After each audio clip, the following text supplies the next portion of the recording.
Kami awali, Assalamualaikum warahmatullahi wabarakatuh.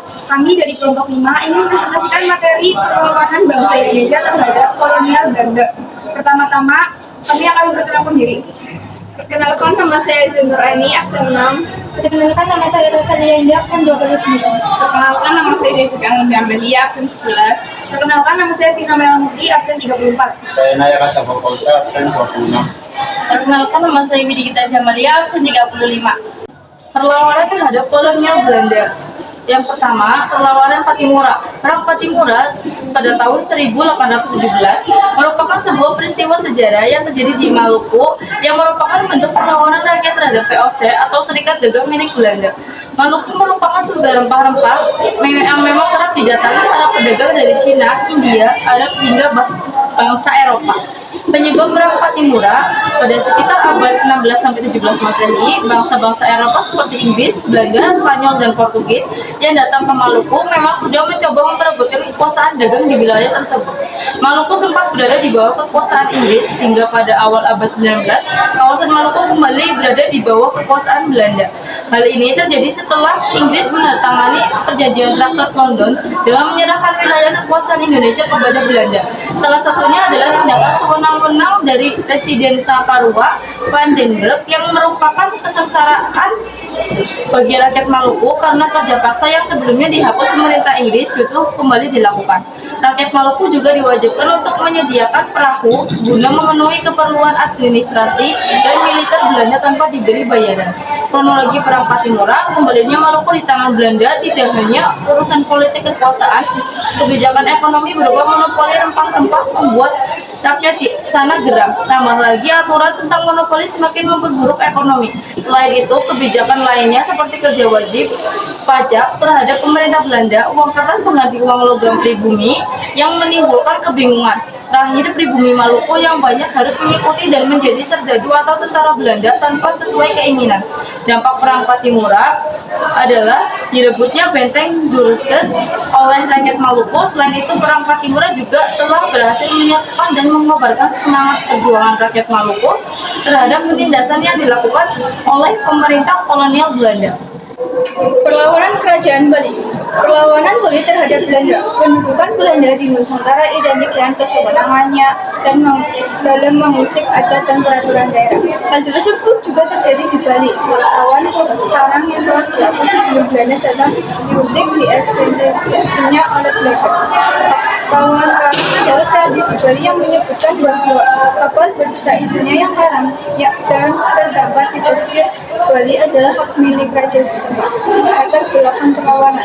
Pemerintahan kolonial Belanda menganggap tradisi perlawanan perang tidak dapat diterima dan mengajukan untuk menghapus perlawanan perang. Atas rujukan Belanda, raja-raja di Bali dapat menerima perjanjian untuk menghapus hukum tawan perang. Namun sampai tahun 1844, Raja Buleleng dan Karang Ngasem masih menolak penghapusan tersebut dan masih menerapkan tawan perang.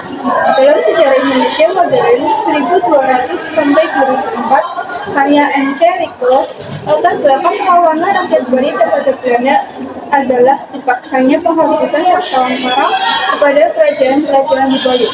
Kerajaan Buleleng tidak terima atas tuntutan ganti rugi yang diajukan oleh Belanda karena 2 kapal Belanda yang karam di perairan Bali diakuisisi oleh Kerajaan Buleleng.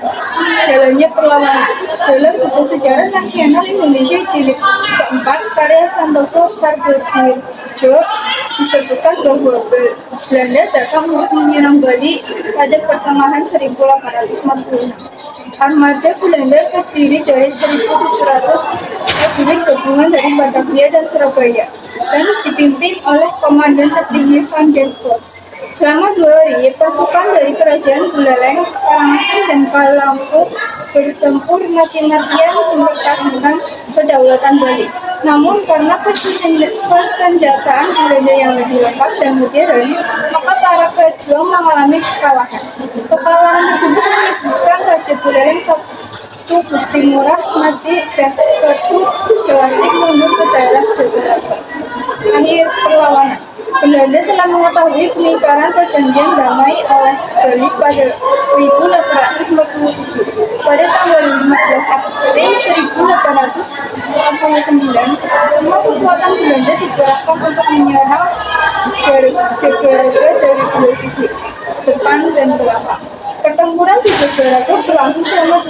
dan kekuatan dari analisisnya di kerajaan Bali dapat dilemahkan oleh Belanda.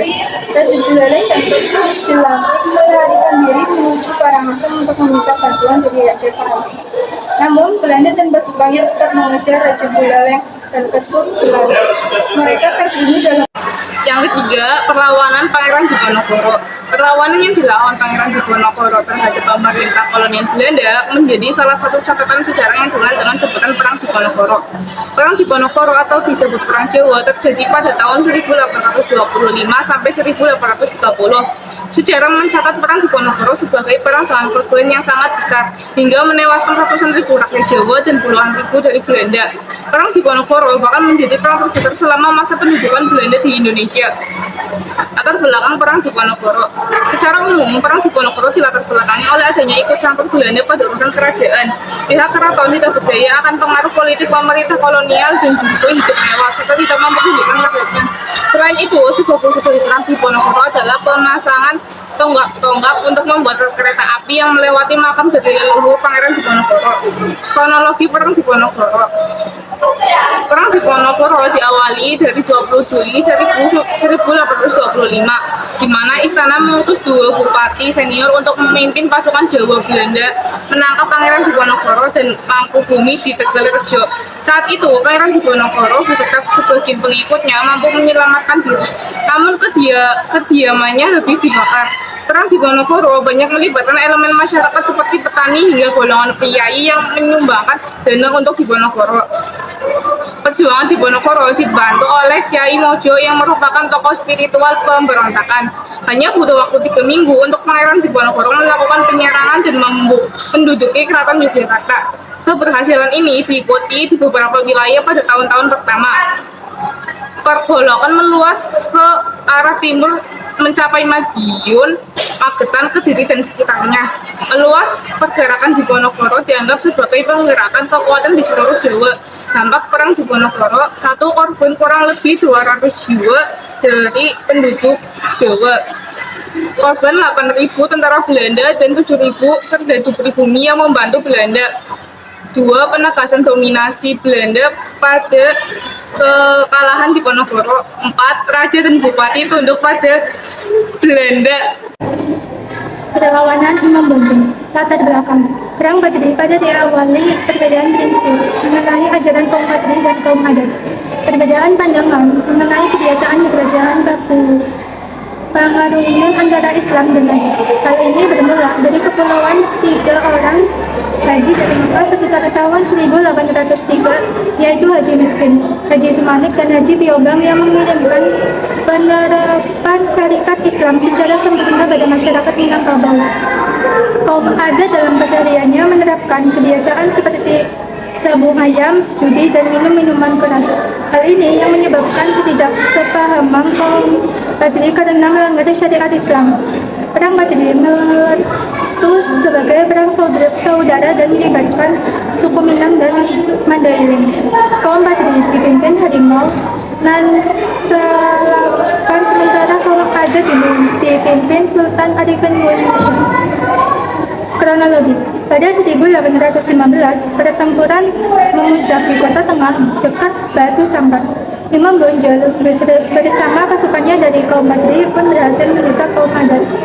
Sampai akhirnya mereka meminta bantuan kepada Belanda pada 21 Februari 1821.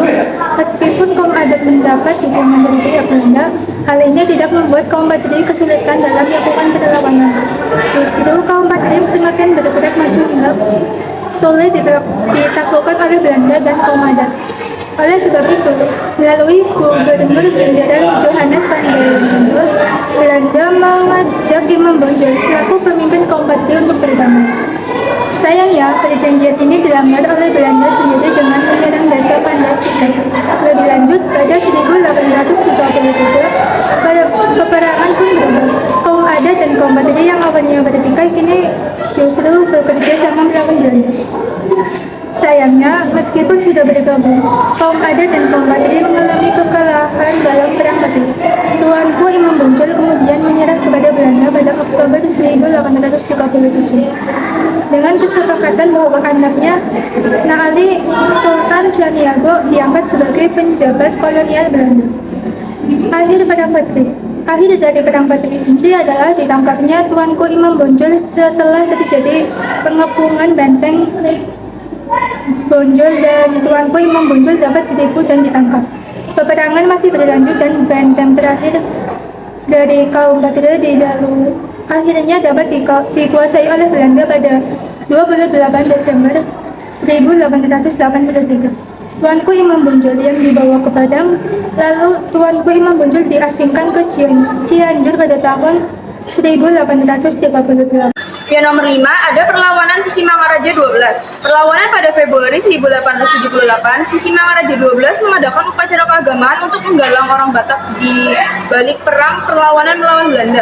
Pasukannya menyerang pos-pos Belanda di Bakal Batu, Tarutung, namun mengalami kekalahan.